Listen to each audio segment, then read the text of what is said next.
आयुर्वेद में नेचुरोपैथी में emergency handle नहीं हो सकता। जी जी। तो इमरजेंसी हैंडल किस चीज में हो सकता है? एलोपैथ में ज्यादातर आपका सवाल यह है कि आपका सवाल शुरुआती आप इससे कर रहे हैं कि एलोपैथ में हो सकता है हैंडल और आयुर्वेद में नेचुरोपैथी नहीं हो सकता। जी। ये सवाल मेरा भी आप सभी से है, आपको क्यों लगता है कि एलोपैथ में हो सकता है, तो किस चीज में हो सकता है? फॉर एग्जाम्पल मैं बोल रहा हूँ कि मान लो रोड में एक्सीडेंट होता है, राइट, और पेशेंट वो विक्टिम जो है उसको चोट लग गई, इतना ओवर ब्लीडिंग हो गई, 2-3 लीटर तो खून ही निकल गया, तो उसका ब्लड प्रेशर ड्रॉप करेगा और वो बेहोश हो जाएगा। उसकी सिर फट गया है, उसके पैरों में चोटें हैं जिससे खून निकल रहा है, 1.5-2 लीटर निकल गया है। इसी को इमरजेंसी बोल रहे हैं आप जी? ये इमरजेंसी सिचुएशन है। और ऐसे इमरजेंसी सिचुएशन में आपका जो सवाल है कि भाई एलोपैथी में तो इलाज है, आपके पास क्या है? ऐसे में पेशेंट एलोपैथी में जाएंगे, है ना, तब आप क्या कुछ कर लेंगे?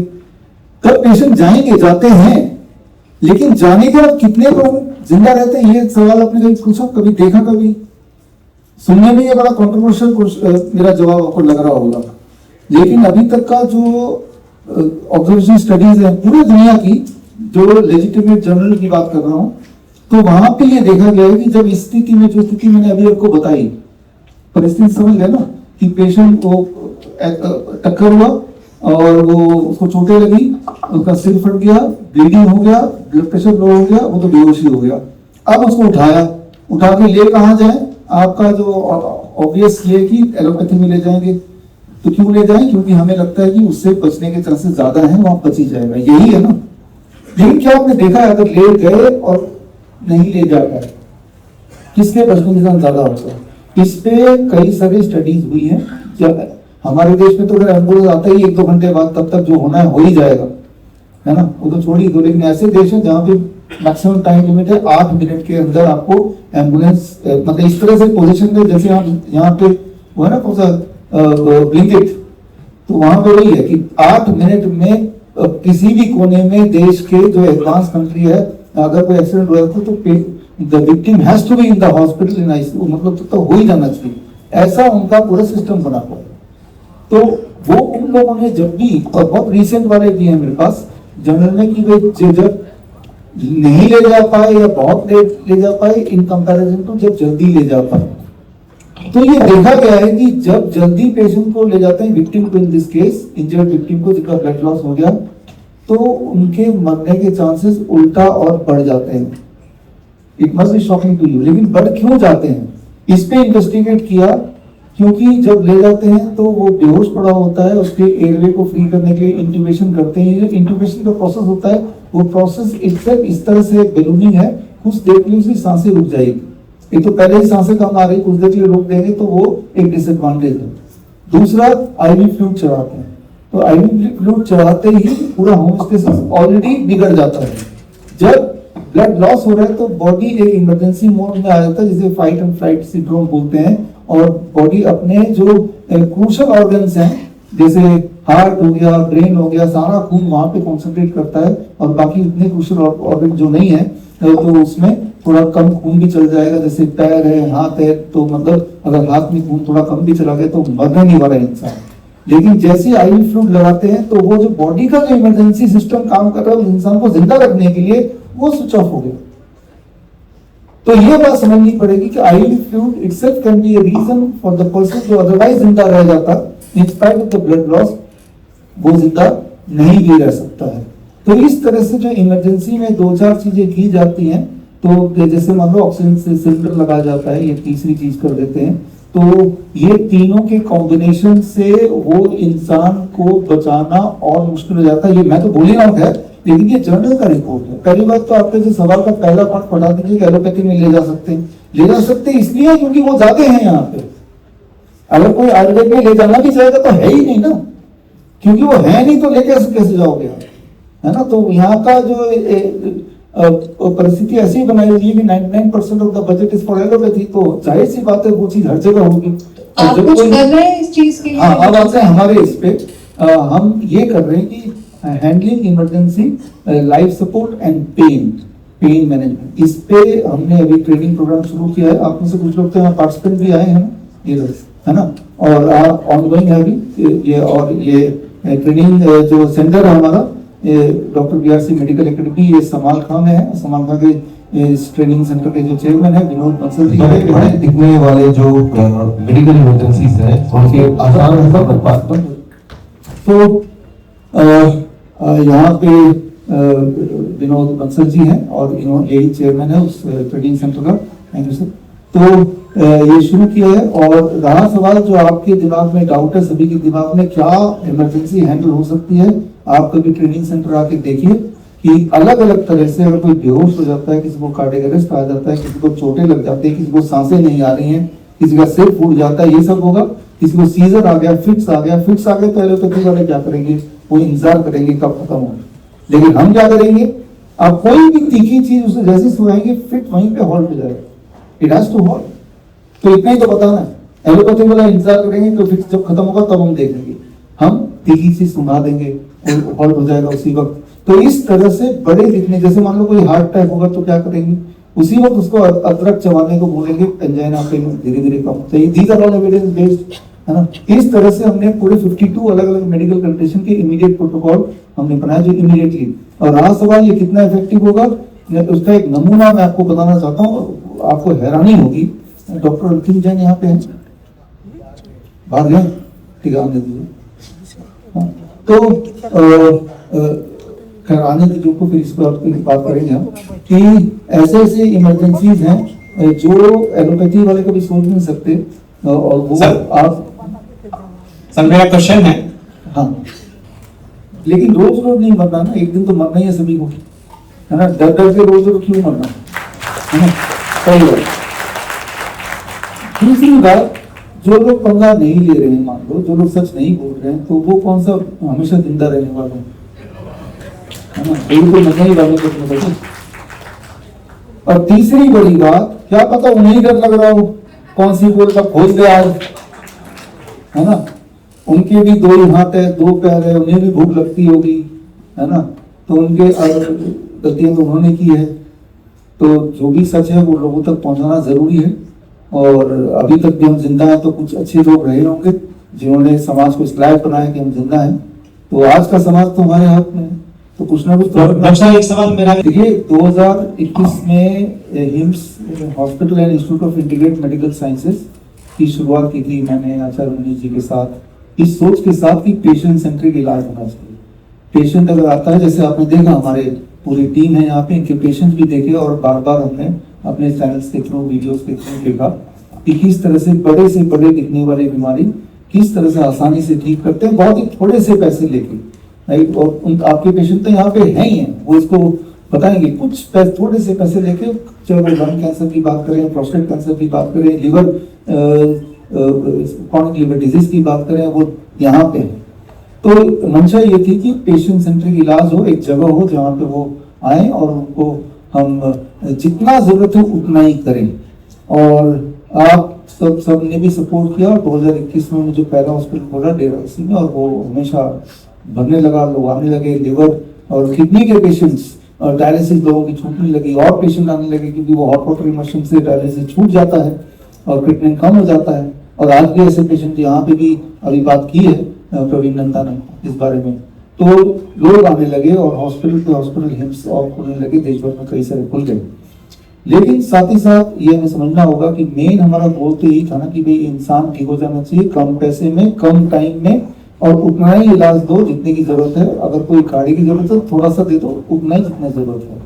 लेकिन मैंने देखा कि ये डिवेट होता जा रहा है, जैसे जैसे वो बड़ा बनते जा रहा है, क्योंकि जब बड़ा बन रहा है तो कई सारे स्टेक होल्डर भी आ गए, कई सारे इन्वेस्टर भी आ गए। तो अब ध्यान पेशेंट सेंट्रिक से ज्यादा प्रॉफिट सेंट्रिक की तरफ बढ़ गया, है ना। तो ऐसे में कुछ तो करना जरूरी था मेरे लिए। पहली बात कई कारणों से, एक बार पहला कारण देख भी हर रात को शीशे पे अपने आप को देखना एक बार, रही तो क्या बात देंगे। दूसरा कारण तो मेरी पत्नी अभी है कि नहीं है तो बोल सकते हैं। तो क्रिटिकल जितने पेशेंट आपने भी देखे, वो हर पेशेंट से मिलके उनसे पूछेंगी तभी मानेंगे कि ये ठीक हुए।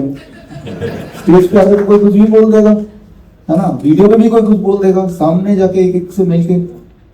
तीसरा, हमारे शुभ चिंतक हमारे एडवाइजर आर फुलिया साहब या अविनाश जी या आशुतोष जी जो कई सालों से हमारे साथ दे रहे हैं, इसीलिए साथ दे रहे हैं कि भाई हम वो बात करते हैं जिससे कुछ लोगों का कुछ भलाई हो जाए, तो उनको कैसे क्या मुंह दिखाएंगे। और फिर आप सब लोग की तरफ से भी तो ये आ रहा था ना, कि आ ही रहा था, सब देख लीजिए, अभी भी आज भी बोल रहे थे, तो हिम्स कोलकाता वाले बोल रहे थे एकदम, है ना। तो हमने अपनी कोशिश की कि भाई वो ठीक हो जाए, लेकिन अभी वो ठीक नहीं हो पाया, तो फिर हमने आपके सवाल का जवाब हिम्स के साथ सारे हमारे एक्टिविटीज पूरी तरह से बंद कर दिए हैं। लेकिन सर वहाँ पर अभी तक आपका फोटो तो यूज होता है कुछ निम्स हॉस्पिटल से, कुछ पोस्टर मैंने देखा, कुछ वीडियोस में भी। हाँ, अभी बंद किए हुए 2 महीने हुए हैं, और ये आपके माध्यम से और मैसेज ये भाई साहब जहाँ जहाँ फोटो लगाए, अगर आप सुन रहे हैं तो वहाँ से फोटो हटाइए। फोटो लगने में कोई दिक्कत नहीं, लेकिन लोगों को कंफ्यूजन होगा फोटो देखे कि भाई हम जुड़े हुए हैं, बस इतनी सी दिक्कत है ना। बाकी फोटो लगने से तो अगर वो दिक्कत है कि लोगों को लगेगा आप जुड़े हुए हैं, तो मेरे जो ऊपर जो फेस करते हैं इस फेस से ही आप जाते हैं, है ना। तो इसीलिए एज सुन एज पॉसिबल वो फोटो भी हट जाएगा। जी बेहतरीन बात है सर। तीसरा है सेरेब्रल पाल्सी। सेरेब्रल पाल्सी का मतलब कि ब्रेन बिल्कुल सही लेकिन बॉडी साथ नहीं जुड़ी। अब मैं हाथ उठाना चाहता हूँ लेकिन मेरा बॉडी सिग्नल नहीं पहुंचा रहा, तो मेरा हाथ ऐसे ही रहेगा। मैं बोलना चाहता हूँ, सिग्नल नहीं पास हो रहा, तो मेरा मुंह नहीं खुलेगा। सिर्फ ब्रेन जानता है, लेकिन ब्रेन वो काम बॉडी से नहीं करा पा रहा है, तो इसे कहते हैं सेरेब्रल पाल्सी। सेरेब्रल पाल्सी में जो बच्चे होते हैं वो ऐसे नहीं बैठ सकते, उनको ऐसे चेयर से बांध के रखना पड़ता है, नहीं तो गिर जाएंगे, क्योंकि उनका ब्रेन तो अच्छा है, उनका पढ़ने में बड़े अच्छे हैं वो, तो वो ऐसे बैठेंगे, खाना भी मुंह के अंदर डालना पड़ेगा क्योंकि मुंह तो चलेगा ही नहीं, तो that is called cerebral palsy. वो पार्शियल होता है, कंप्लीट होता है। तो ये 3-4 तरह के बच्चों को हमने लिया, उनको कैंप प्रोटोकॉल में 40 दिन के लिए रखा, और 40 दिन बाद 17 जुलाई को एक प्रेस कॉन्फ्रेंस किया। उस प्रेस कॉन्फ्रेंस में थोड़ा सा चेयर हटा देंगे तो थोड़ा सा आप ये बताओ, बहुत सारे प्रॉब्लम सॉल्व हो जाए। ये उस जमाने की बात है 200 साल पहले, जब understanding about the human body बहुत मामूली थी, लेकिन आज के टाइम पे अल्ट्रासाउंड और बाकी और चीजें आ गई हैं, और तब हमें धीरे धीरे पता चल रहा है कि आपका ये जो स्टेथोस्कोप से जो सुनाई देता है वो कितना सच है कितना झूठ है। ठीक है, तो ये सिंबल बन गया है ह्यूमैनिटी के लिए, ये वाला स्टेथोस्कोप जो गले में लटकाते हैं, और इसको भूल चुके हैं, इसके इंटेंशन को भूल चुके हैं।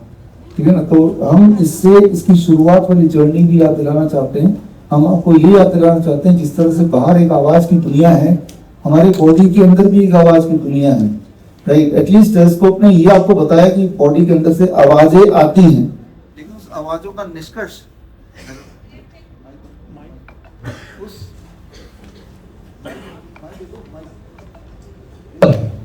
और कोई चीज जो इंसान के जहन में बैठी हुई है, ठीक है ना, तो हमने सिर्फ इतना बताया कि टेलीस्कोप का इस्तेमाल डायग्नोसिस के लिए मत कीजिए, लेकिन साथ में उसका एज ए गहना अगर डॉक्टर यूज करना चाहे पहनने के लिए, तो उसमें बुराई भी कुछ नहीं है।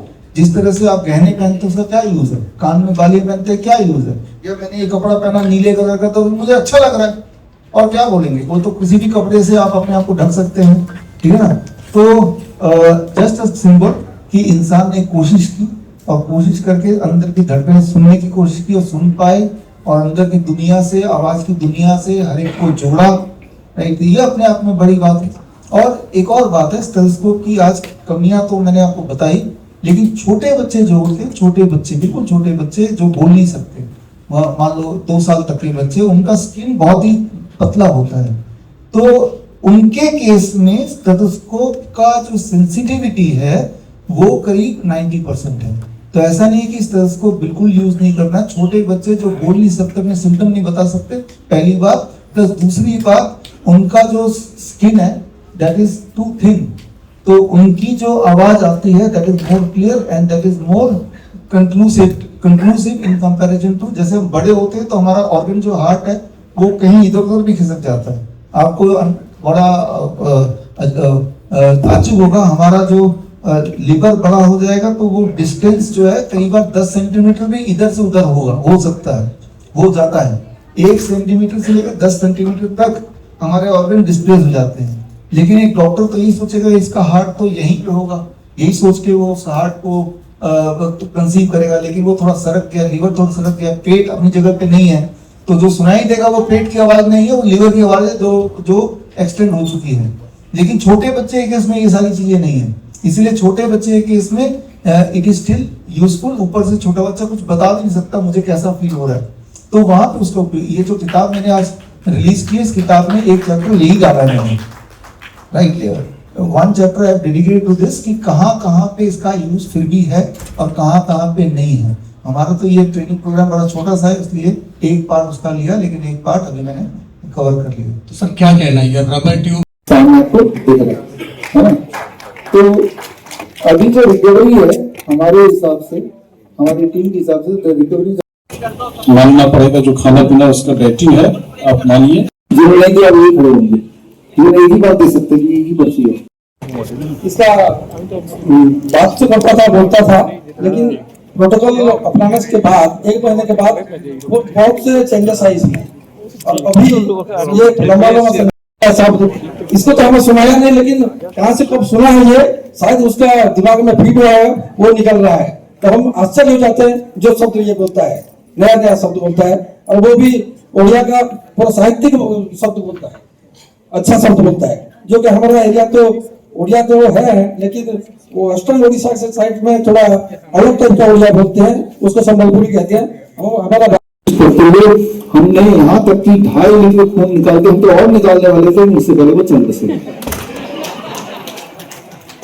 हाँ, ये ढूंढी है, ये जर्नल में है, मैं उनसे नहीं बता रहा हूँ, लेकिन आपको ये मजाक इसलिए लग रहा है बिकॉज आपको पता है कि भाई खून निकालने की वजह से डेथ हुई, ना कि उस खांसी जुकाम की वजह से डेथ हुई।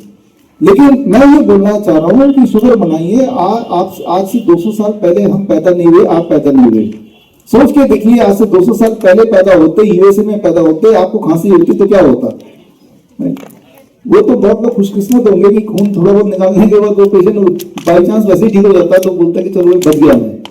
लेकिन जिस प्रकार इस उदाहरण में मैंने आपको ये समझाया कि डेथ हो गई, तो जवाब क्या है कि खून निकालने के बावजूद भी डेथ हो गई, जबकि जवाब ये उनसे खून निकालने के कारण डेथ हुई, है ना। तो जो इलाज है वो अपने आप में ही बीमार कर रहा है इंसान को, इस बात को समझना पड़ेगा। इस बात को समझने के लिए सिर्फ एक ही फैक्टर है, वो है कि एविडेंस। लेकिन शुगर ये मनाइए कि वो जो प्रैक्टिस था जो आज से 200 साल पहले, इसे बोलते हैं ब्लड क्लॉटिंग, उस वक्त का यही मेन स्ट्रीम मेडिसिन था, वो अब एबोलिश कर दिया गया, वो खत्म हो चुका है। तो लेकिन जो अभी चल रहा है, तो क्या ये भी तो उस तरह का नहीं है कुछ इलाज कि इलाज के नाम पे, जैसे अभी देखा उनको, उस आशी बच्चे को 10 साल हो गए, क्या 10 साल लग सकते हैं किसको ठीक होने में? लेकिन वो तो पहले ही बता दिया ठीक नहीं होगी, और पेरेंट्स वही देखते हैं। जबकि आप सबको पता है, because most of you are my student and my clinician, कि बड़े दिखने वाले प्रॉब्लम का आसान सोल्यूशन हो सकता है। इनफैक्ट सोल्यूशन आसान ही होता है, हमें बस पेशेंट को नेचर के जितने करीब हम पहुंचा दें वो ठीक होने लगता है ना, दैट यू नो। अच्छा, क्विज से आगे बढ़ते हैं थोड़ा। फर्स्ट हाथ रेस कौन कर रहे हैं यहाँ पे इस क्वेश्चन का? आप बताइएगा नहीं आंसर। दूसरा किसने रेस किया? आपने। और तीसरा 2 लोग तो और ऐसा करने से लगा है, जब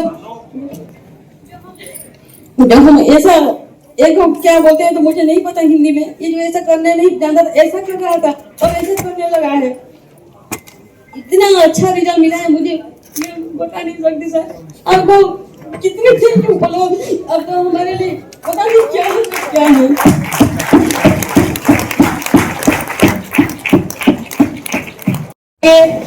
হ্যাঁ, সেই জায়গায় দাঁড়িয়ে ডক্টর আমাকে বললেন যে আপনাকে অ্যান্টিবায়োটিক চেঞ্জ করা হচ্ছে, দেখা যাক কি হয়।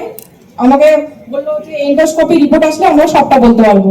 एंडोस्कोपी रिपोर्ट का कोर्स खत्म हो गया था, तो उनको पता है जो अपना कोर्स लिए थे डाइट का, वो मैं फॉलो करके फिर मैं दीपा मैम का जो कोर्स था वो अभी कैसे हैं?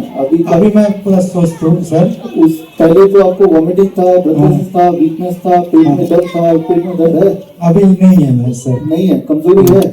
हाँ सर, कमजोरी है? कमजोरी भी नहीं है सर। अभी तो मैं लगभग, तो मान लीजिए मेरा घर जहाँ से मैं 10 किलोमीटर पैदल एक दिन आ गया, जो थोड़ा देखता हूँ अपना स्टेमिना कैसा नहीं है, तो वो भी टेस्ट करता हूँ। अभी पूरा फिट हूँ मैं सर। बिल्कुल फिट, ये तो बहुत अच्छी बात है। तो इससे आपने कहानी सुनी तो समझ आ गई बात आपको कि chronic liver disease can be cured easily by doing the same thing, Deepa, would you like to add something?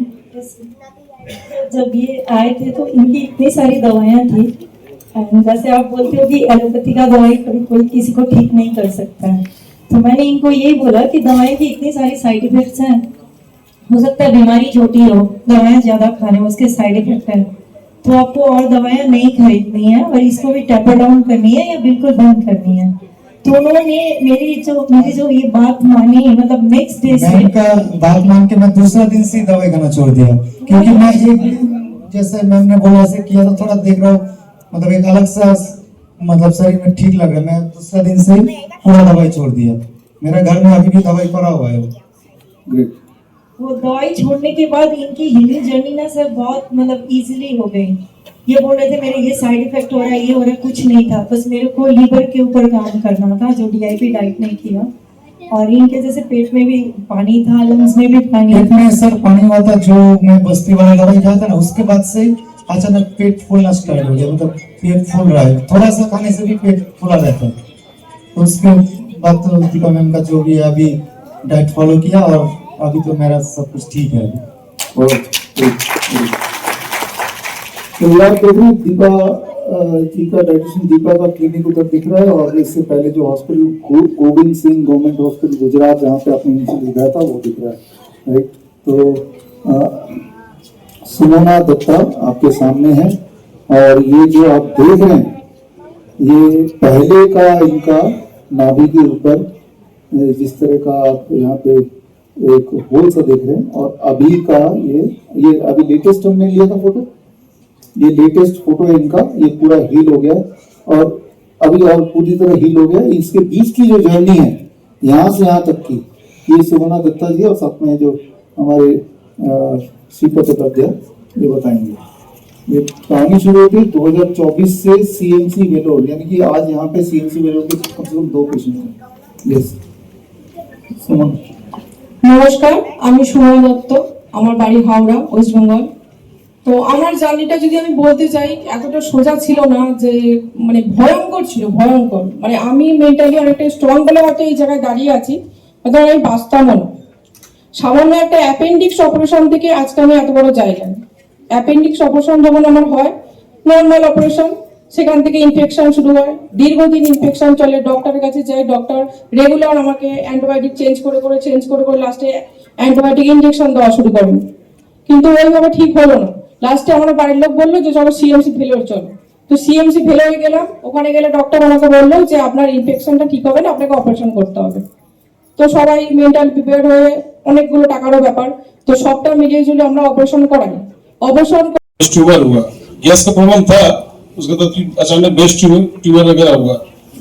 तो उसके बाद वो देखा, बोला ये आपका इंश्योरेंस है, बोला हाँ सर तब हो जाएगा, कोई प्रॉब्लम नहीं है। फिर वो उस आपका ऑपरेशन कर दिया वो दोनों तरफ। उसके बाद दिक्कत में फिर क्या दवा दिया, वो दवा भी ऐसा मिला नहीं कहीं, लोग उस स्टाफ के पास ही मिलेगा, कॉल कीजिएगा, कितना आपको 50,000 का दवा, वो खाए वो ठीक है, वो क्या हुआ नहीं हुआ। उसके बाद वहाँ पे आपका फिर पेट का एच पाइलोरी गैस जो पकड़ा, एच पाइलोरी बैक्टीरिया, वो गोयनका सर है, 2 सर देखता था, एक डॉक्टर एक सर गोयनका सर, वो बार बार लगभग 1 साल हो गया, 12 महीना। उसके बाद 1 साल बोला कब नया पेशेंट, बोला नहीं 6 महीने से क्या हुआ, डॉक्टर प्रेशर दिया, तो ठीक है दूसरा डॉक्टर देखते हैं, उसमें बहुत से डॉक्टर हैं, वो फिर क्या HIV का टैबलेट दे दिया, हो सकता है HIV, दूसरा डॉक्टर HIV टेस्ट हुआ नहीं, HIV के टैबलेट भी दे दिया, वो दवा खोजते रहे, मिला नहीं। उसके बाद परेशान होके फिर ये छोड़ दिया, अपसेट हो गया कि हम ले जाएंगे, आप जाइए डॉक्टर के पास, कितना बार पड़ेगा, सुबह से जाना है रात में आना है, इतना लाइन करते करते उसके बाद अपसेट हो गया। फिर एक पंचालभ्य प्रीमियम होता है, चेन्नई में जो डॉक्टर निरंजन वर्मा है, उनको हमने दिखाया था। उन्होंने बोला था कि ये सीपी चाइल्ड है, इसको हम 60% तक ठीक कर पाएंगे। तो 19 महीने तक हम जब इसको मेडिसिन दिए, कुछ इम्प्रूव जैसा लगा हमें, मगर 19 महीने तक कंटिन्यू सुबह 4 बजे से उठते थे और उसको दवाई गर्म पानी में कौन सा विभिन्न तरह तरह का मेडिसिन था। 19 महीने तक हमने किए। उसके बाद में हमने होम्योपैथिक डॉक्टर को दिखाया। होम्योपैथिक डॉक्टर को और 2.5 साल तक हमने उसका मेडिसिन यूज किया। एलोपैथिक तो पहले से 8 महीने से शुरू की थी एलोपैथिक। और एलोपैथिक मैम को सुबह फोन किया मैडम, तो मेरा एक ही गलती था जो दीपा मैम का फोन नहीं करके मैं अचानक घर वाला मेरा वो लैट्रिन रोकने के लिए दवाई दिला दिया। तो दवाई करने के बाद लैट्रिन तो थोड़ा बहुत ब्लू किया। दूसरे दिन मैम को फोन किए जो मैम ऐसा ऐसा है, तो मैम ने बोला आपको तो मैं दवाई खाने के लिए नहीं बोला था, आप मेरे को कॉल करते, मैं जो भी बोलना है मैं फोन में बता देते क्या करना है। मैंने बोला नहीं मेरा तो थोड़ा गलती हो गया। और मैम ने बोला ठीक है जो हुआ ठीक है। तो वो जो 3 दिन के बाद मेरा पेट एकदम लैट्रिन होने के बाद मैं धीरे धीरे खाने में रुचि हुआ, उल्टी थोड़ा आना बंद हो गया।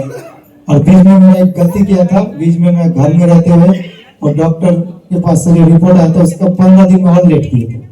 लेट करने के बाद बीच में मैं जो यही आयुर्वेद जो घर वाला नुस्खा है, एक ने वो मतलब नाक से एक दवाई दिया था, उससे मेरा सर्दी आया पूरा पीला, सर्दी मुंह से काशी पीला। बोला 3 दिन में ठीक हो। 3 दिन उसका इंतजार किया, देखा फिर भी नहीं ठीक हो रहा है। फिर मेरा मतलब मेरा थोड़ा बस्ती टाइप का है, उधर बस्ती में एक अंकल है, बोला वो भी बहुत बीमारी ठीक किया है। ये जो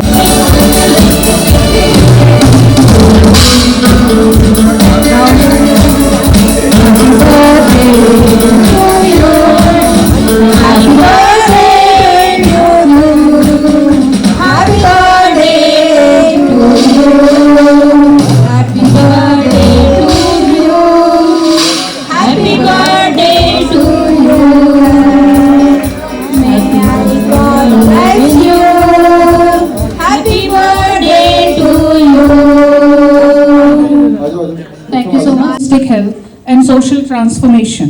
Their passion for learning, commitment to serving humanity, and relentless efforts to empower communities make them truly deserving of this recognition. From Lucknow, Uttar Pradesh, Ashwini R. Idake from Kolhapur, Maharashtra,